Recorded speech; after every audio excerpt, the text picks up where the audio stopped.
On va apprendre à simplifier les fractions quand il y a des multiplications.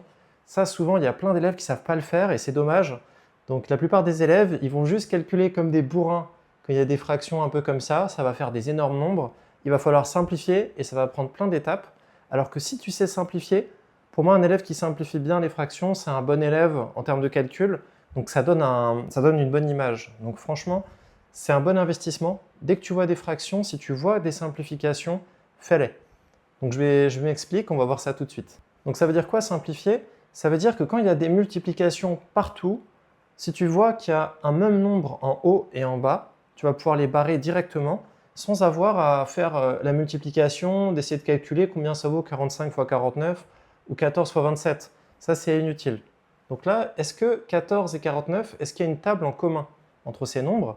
Et là, tu dois dire, 14, 49, ça me fait penser à la table des 7. Parce que c'est 7 fois 2 et 7 fois 7. Même chose avec 27 et 45. Est-ce que tu ne vois pas une table en commun entre ces deux-là? Donc tu vois l'intérêt de connaître bien ces tables. 45, c'est 9 fois 5. 27, c'est 9 fois 3. Et donc, si tu écris tout ça, ça va être beaucoup mieux. Donc là, j'ai écrit beaucoup plus joliment tout ça. Je peux mettre tout sur une seule fraction. Quand il y a un fois, on peut séparer ou on peut rassembler comme on veut. Là, j'ai un 9 en haut et j'ai un 9 en bas. J'ai le droit de les enlever. Et après, les autres nombres ne sont pas en commun, donc là, on ne peut rien faire. 6 sur 35. On voit que là, dans ces deux nombres, la table des deux, elle n'est pas en commun parce que c'est un nombre impair au dénominateur. Et la somme des chiffres, 3 plus 5, ça fait 8. Ce n'est pas dans la table des 3. Donc 35 n'est pas dans la table des 3, c'est 36 qui était dans la table des 3. Donc là, on ne peut pas aller plus loin. On a vu en une seule étape, on a géré toute la complication qu'il aurait pu y avoir en faisant des gros calculs. On a juste eu à décomposer avec des petits nombres, donc c'est beaucoup, beaucoup plus simple. Donc là, on va le refaire une deuxième fois avec la question B.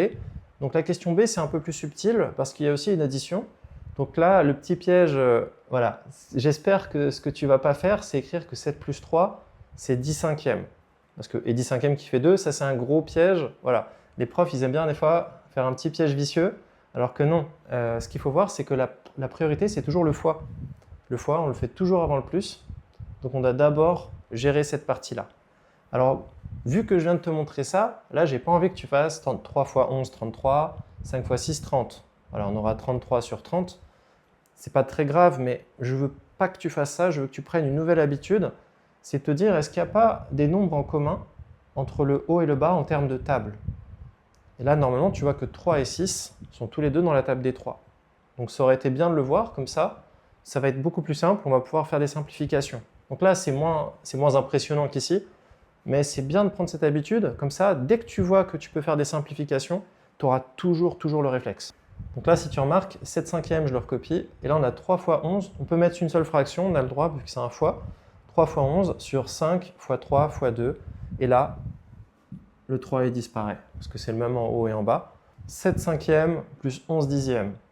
Donc là, on a deux fractions. Il faut voir s'il n'y a pas moyen, en multipliant juste une seule des deux fractions, pour mettre au même dénominateur. Donc, s'il n'y a pas moyen de multiplier une des deux fractions par un nombre, pour avoir le même dénominateur sur chaque fraction pour les regrouper. Donc là, on voit tout de suite, bien sûr, c'est x2. Je n'ai pas besoin de multiplier par le dénominateur opposé. Donc j'ai pu regrouper tout ça. 14 plus 11, 25 sur 10. Donc la dernière question à se poser, c'est est-ce que c'est simplifié? Toujours, quand tu calcules une fraction, est-ce qu'elle est prête? Est-ce qu'elle est propre? Est-ce qu'elle est bien simplifiée? Si elle n'est pas prête, tu vas perdre un demi-point, donc c'est dommage. Donc là, on voit que 25 dixièmes, quelle table? La table des 5. Quand il y a 5 et 0, c'est que c'est la table des 5. Donc ça vaut 5 demi. Donc on aurait pu faire 5 fois 5 sur 5 fois 2, barré. Bon, maintenant, là, on est grand, donc je l'ai fait directement. Tu pourras faire comme ça une fois que tu es habitué. Allez, abonne-toi et on se retrouve dans la prochaine vidéo.